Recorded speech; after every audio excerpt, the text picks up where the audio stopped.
con nosotros el señor César Ipenza, vocero del Observatorio de Minería Ilegal y una de las personas que más conoce de la situación de la minería artesanal, ilegal, informal. Ya él nos ayudará un poco a entender cada uno de estos conceptos. Y lo hemos invitado para hablar de esta problemática. César, ¿cómo le va? Siempre es un gusto. Igualmente, buenos días, gracias por la invitación. A ver, ¿por dónde comenzamos? Usted ha señalado estos últimos días que la minería ilegal ha copado muchos espacios, entre ellos el Congreso de la República. ¿Podría desarrollar un poco más esta idea? Para nadie, es extraño que la agenda y las ampliaciones y los beneficios para los mineros vienen desde el Congreso de la República. Y a veces resulta discutible, sobre todo cuando vemos que congresistas que han sido asesores en el pasado de ellos y que han trabajado en beneficio de ellos, hoy en día en el Congreso generen iniciativas y normas que los benefician, ¿no? Un caso concreto y particular es el caso del congresista Salguana, y el día domingo salió un especial en Latina, ¿no? Sí, lo pudimos ver, sí. Que lo vincula con unos mineros en Madre de Dios, donde su asesora hereda al minero que asesoraba y que recibe incluso las comunicaciones en su domicilio en Puerto Maldonado, en Madre de Dios, ¿no? Claro. Entonces, ese es un ejemplo, pero cuando hemos visto el cuestionamiento del decreto legislativo 1607, que se derogó de manera express en el Congreso esta semana que pasó, los congresistas Muñante, congresista Martí Corena y el congresista Salguana los recibieron de manera rápida y se comprometieron a aprobar esta norma de manera express, ¿no? Esa norma, digamos, el Congreso, el Ejecutivo decía, vamos a cortar a solo 90 días, ya no vamos a esperar a diciembre para que se inscriban en el registro que hemos abierto. El Congreso dice, no, vamos a dar plazo hasta diciembre. Es verdad que la calle se mueve y hay mineros que vienen hasta Lima para protestar. ¿Usted cree que son operadores de la minería o son tontos útiles o son gente sobornada o por qué funcionan así? Hay de todo, ¿no? Cuando uno ve, en principio este decreto legislativo 1607 lo que hace es sincerar el registro integral de formalización minera, el REINFO, pero esta labor la debería, y le digo, la debería hacer el Ministerio de Energía y Minas sin que tengamos ese decreto, sino que no lo ha hecho. Por ejemplo, si yo quiero excluir a un minero que no está cumpliendo las condiciones, que usa este registro para evadir la sanción de la justicia, debería quedar fuera, ¿no? Pero estos procesos, los gobiernos regionales son los que cancelan el REINFO a estos mineros y luego lo derivan al Ministerio de Energía y Minas, y el Ministerio de Energía y Minas se demora 2 años en excluirlos y eso no es eficiente, ¿no? Entonces, si yo, por ejemplo, no tengo las condiciones para formalizarme, es decir, no he logrado firmar un contrato de la concesión que yo invadí, no tiene sentido mantenerme allí porque no voy a poder formalizarme nunca. Y por otro lado, si me han suspendido el REINFO porque no cumplo las condiciones y no he hecho el mínimo esfuerzo de levantar esas observaciones en este plazo que hemos tenido, entonces también no hay las condiciones ni la intención de formalizarse. De acuerdo. Y luego, perdóname, por favor. me dicen que el proceso de formalización es un fracaso.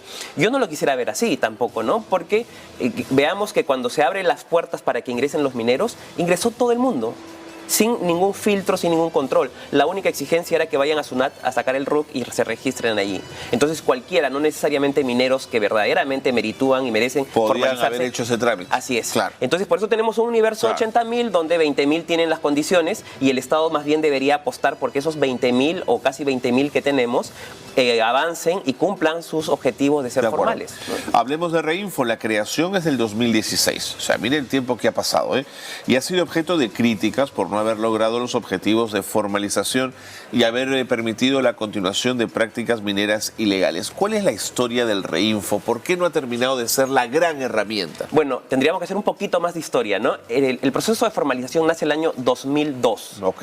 Entonces tenemos 22 años de proceso de formalización. ¿Mi dato del 16 es erróneo? ¿El REINFO es del 2? No. El año 2002 se crea el proceso de formalización. Luego en el gobierno del expresidente Humala, el año 2012, se crea este proceso de formalización con fechas de caducidad. De acuerdo. Y ese 2012 había un antecedente al REINFO que se llamaba el Registro de Declaraciones de Compromiso. De acuerdo. Entonces ese es el antecedente y ese proceso del 2012 terminaba el año 2014, que luego terminó extendiéndose hasta el 2016, luego el 2017, 2020, 2021 y ahora estamos 23 y estamos en ese camino eterno de extensión, ¿no? ¿Cuál es el argumento de extender y extender? ¿Por qué no tiene esto una fecha límite ya? porque funciona la incidencia que hacen los mineros en el Congreso, por un lado, que las termina extendiendo, o por otro lado se usa mucho la presión social, ¿no?, de los mineros en la protesta para poder avanzar en eso. Pero ojo, esta historia no termina ahí, ya el proceso termina este año en la práctica, así es. Pero ya los mineros se están moviendo para extenderlo nuevamente. Y por otro lado, en el Congreso tenemos un proyecto de ley del congresista Flores Ancachi, que es la nueva ley MAPE, se denomina así, y pretende que el proceso de formalización sea eterno, permanente y de obligatorio cumplimiento por todos, ¿no? Es impresionante. Da la sensación que el Ministerio de Energía y Minas entonces no tuviese ni la fortaleza ni los dientes suficientes para decir, a ver, ¿quién administra esto? ¿Quién es REINFO? ¿Soy yo o no soy yo? Bueno, déjenme hacer y además sustentar ante el Congreso. Porque es un tema técnico, ¿no? Además. Así es, entonces los temas políticos influyen y por eso mismo no hay un incentivo real para que la gente se formalice, porque saben que cada vez que vence el plazo voy a hacer el lobby, presión, y esto va a terminar extendiéndose hasta el infinito, con todo lo que ello representa, ¿no? Porque a veces la gente piensa que los ambientalistas nos oponemos porque nos parece, ¿no? No es solamente el tema de afectación a la biodiversidad, a la naturaleza, a nuestra casa común, sino también es un tema de seguridad para los mismos mineros que operan en las condiciones más lamentables y terminan muriendo luego, ¿no? Totalmente. ¿Usted cree que en el fondo lo que hay aquí es un intento de evitar fiscalizaciones y sanciones? Ha sido una constante también, ¿no? Por ejemplo, en el marco jurídico se le daba la posibilidad al OEFA del sector ambiente para que acompañe a los gobiernos regionales a fiscalizar. Esto nunca ha sucedido y también ha habido una resistencia de los mineros para que el OEFA no ingrese o no genere las condiciones de fiscalización o que acompañe a los gobiernos regionales en esa labor, ¿no? Muy bien. César, mientras esto avanza, es decir, no avanza nada, ¿cuál es el impacto en términos medioambientales de lo que estamos hablando? Bueno, es increíble. El Perú, por ejemplo, es el país que más mercurio consume, ¿no? Nuestros registros reportan más de 300 toneladas anuales de mercurio. Y eso está íntimamente ligado al oro, ¿no es cierto? Así es. Entonces, en la Amazonía, obviamente, contaminación de pescado que luego es consumido. Tenemos poblaciones indígenas con presencia de mercurio en zonas donde no necesariamente hay minería porque las especies migran, ¿no? Luego, deforestación, ¿no? Si hablamos del cambio climático, y creo que ya la evidencia es clarísima, hay un incremento de la deforestación constante, madre de Dios, y organizaciones miembros del Observatorio de Minería Ilegal reportan a través de imágenes satelitales, o tenemos también herramientas para el cálculo del impacto de la actividad, ¿no? Entre otras tantas instituciones que analizan también el impacto en el mercurio, y cada día es más lamentable. Pero sobre todo cuando uno analiza el tema económico, ¿no? La UIF nos hizo un reporte el año pasado y nos dice que son más de casi 8.500 millones de dólares que moviliza la minería ilegal. Entonces, este dinero es para comprar conciencias, para comprar autoridades y seguir facilitándoles el camino, que ya linda con las organizaciones criminales, como hemos visto en el norte del país, donde se ha dinamitado torres de alta tensión, donde se afecta la actividad formal, entre otros, ¿no? César, es ese punto al que quería llegar. Si no entendemos que esta es una economía ilegal, con enorme capacidad de penetrar las instituciones, con una cantidad económica de dinero capaz de aceitar las voluntades de terceros, ¿no es cierto? Tal como usted lo ha planteado, yo le diría que tiene la misma potencia permisiva que el narcotráfico o que la tala indiscriminada. Y aquí hay, o el Congreso, o alguien, o los políticos en general, no se están dando cuenta del enorme impacto que esto tiene. Bueno, piensan en interés inmediato, ¿no? Y también político, pero los mineros, tengo entendido que ya han constituido un propio partido político y quieren llevar su agenda, ¿no? Entonces, todos esos temas son bastante curiosos y los políticos y las autoridades, los del Congreso, están pensando en un beneficio, ¿no? Pero cuando uno ve lo que está sucediendo concretamente con el congresista Salguana, yo me pregunto, el señor Acuña, el líder de este partido, donde Trujillo, La Libertad, es una de las zonas más afectadas por la minería ilegal, sus congresistas, su vocero está trabajando en beneficio del incremento y de no el control de esta actividad ilegal. Pero César, cada vez que por algún asunto de conflicto de intereses se ha querido inhabilitar ante la Subcomisión de Acusaciones Constitucionales, desde Mochasuelos a gente con conflictos de intereses en esa comisión, la respuesta ha sido defender y bloquear y no permitir, porque ese voto cuenta. En tanto ese voto cuenta, yo no me puedo, dicen las bancadas, dar el lujo de prescindir de ese voto. Pero éticamente es inaceptable. Sin lugar a dudas, y creo que cada día la gente por eso cuestiona y rechaza a nuestro Parlamento, lamentablemente, y en un sistema democrático es lamentable ver los niveles de aceptación. Pero por otro lado, los congresistas, yo escuchaba a la Comisión Agraria a raíz de la ley antiforestal, ¿no? Cómo se quejaban porque en las calles los insultan o les gritan, ¿no? Entonces yo digo, se quejan. Sí, se quejan y dicen, los jóvenes son manipulados, ¿no? Yo digo como si la gente joven no tuviera ese criterio para darse cuenta de lo que están haciendo. Y obviamente es su forma de rechazo y bueno, obviamente uno puede dirigirse, cuestionar a estas autoridades que son electas, pero con respeto siempre, claro, obviamente, ¿no? Pero César, preocupa lo que dices porque en este Congreso hemos tenido representantes del transporte informal, de estas unidades pequeñas que recorren la avenida Arequipa y que en regiones además están muy presentes porque hacen viajes cortos. Los colectivos, estaba buscando la palabra. Han tenido representantes de los colectivos. Yo estoy convencido también que ha habido representantes de madereros ilegales en el tema de la ley forestal que han permitido que eso pase. ¿Por qué no iba a haber de la minería ilegal, César? ¿Y por qué mañana no va a haber de otra cosa? Y también narcotráfico, ¿no? Entonces, exactamente, sí. ¿No? Entonces uno ve todo esto y parece que es un país inviable, pero yo me resisto a creer que nuestro país va a avanzar las mafias y van a decidir sobre nosotros, ¿no? Entonces, pero es que toman las instituciones, César.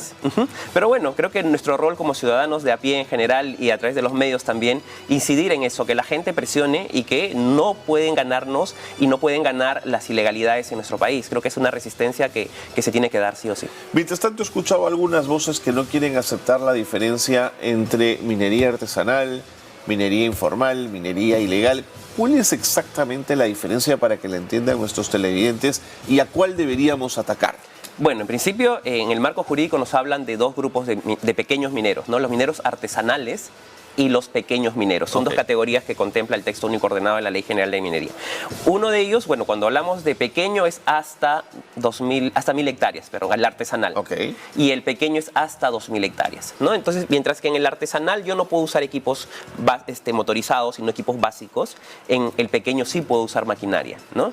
Entonces, de aquí deriva la minería informal y la minería ilegal, ¿no? Entonces, muchos de estos mineros operan en zonas que no debieran operar, por ejemplo, en los ríos, en los cuerpos de agua. O sea, se extienden de la zona de que les han delimitado, pero además en zonas protegidas. Entonces, eso se convierte en minería ilegal porque ahí está prohibido. O centros de patrimonio arqueológico, ¿no? Cultural, ahí no podrían operar tampoco. Entonces, si estoy operando en esas zonas prohibidas, soy minero ilegal, ¿no? Pero el informal es aquel que ha decidido declarar su interés de formalizarse y se ha registrado en ese reinfo. En el reinfo. Y cuando yo estoy en el reinfo, no te pueden sancionar penalmente, la fiscalía no te puede perseguir porque hay una exención de responsabilidad penal. Por eso es interesante mantenerse en el reinfo para muchos ilegales, ¿no? Claro. Que en la práctica son ilegales, pero aparecen como informales. Claro. Y lo que hacía ese decreto era sincerar, decir, ok, usted no tiene las condiciones, no ha cumplido las exigencias, fuera. Y me quedo con aquellos que verdaderamente, y hay ejemplos importantes de minería pequeña en el país, de pequeños mineros, que incluso tienen estándares internacionales, que no usan mercurio, que tienen un trabajo social fundamental, y yo creo que el Estado debería trabajar con ellos y apostar por ellos para que sea viable, ¿no? Incluso, por ejemplo, en Madre de Dios tenemos alguna red de mujeres mineras que trabajan sin el uso del mercurio, hacen un trabajo interesante que debiera ser reconocido por el Estado para impulsar ese tipo de prácticas, ¿no? De acuerdo. Pero el grueso son mineros ilegales que usan el sistema para blanquear su oro, para evitar la sanción. Correcto. Ahora, César, ¿cuál es una vez que el reinfo ha acogido a determinados mineros, cuál es el rol fiscalizador que tiene el Estado? Bueno, todas estas competencias, tanto en la artesanal como en la pequeña y en la informal, son los gobiernos regionales a través de las direcciones regionales de energía y minas. Amigo mío. Entonces, los gobiernos regionales fiscalizan, promueven la actividad también, pero cuando he visitado muchas direcciones, ellos dicen, nosotros hemos querido sacar a estos mineros que son ilegales, pero aparecen en el reinfo. Hemos enviado todo el expediente al Ministerio de Energía y Minas para que formalice esa exclusión. Y el ministerio no nos responde o se demora en la vida para poder resolver esa situación. Entonces, hay una situación compleja, ¿no? Tengo entendido, por ejemplo, que en el caso de Poderosa, en el norte, ¿no? Se han excluido o había la necesidad de excluir mineros que son ilegales, pero disfrazados de informales. Sí. y no ha sucedido también, ¿no? Entonces, toda esa situación demuestra que hay una situación de complicidad a veces, o de, no sé, ya cómo llamarlo, para evitar sacar a mineros que no corresponden. Complicidad, me gusta la palabra, pero también, digamos, negligencia, es decir, no hay gente, no hay voluntad, no hay interés, no hay voluntad política, todo va muy lento, es como que todo se va amarrando, César. Así es, igual en las regiones, ¿no? Si no tienes personal, no tienes herramientas técnicas para fiscalizar, estás de adorno prácticamente. Si no puedes desplazarte a las zonas a fiscalizar cómo se está desarrollando. Estás de adorno, pues. Sí. Estás de adorno. César, interesante. Sigamos conversando de esto porque hay que seguir poniendo el punto sobre las IES en una situación tan compleja como esta, pero que daña tanto, no solo el medio ambiente, que yo sé que es un tema que defiendes profundamente, sino en general la mirada de la institucionalidad del país se ve afectada. Gracias por ponernos en autos.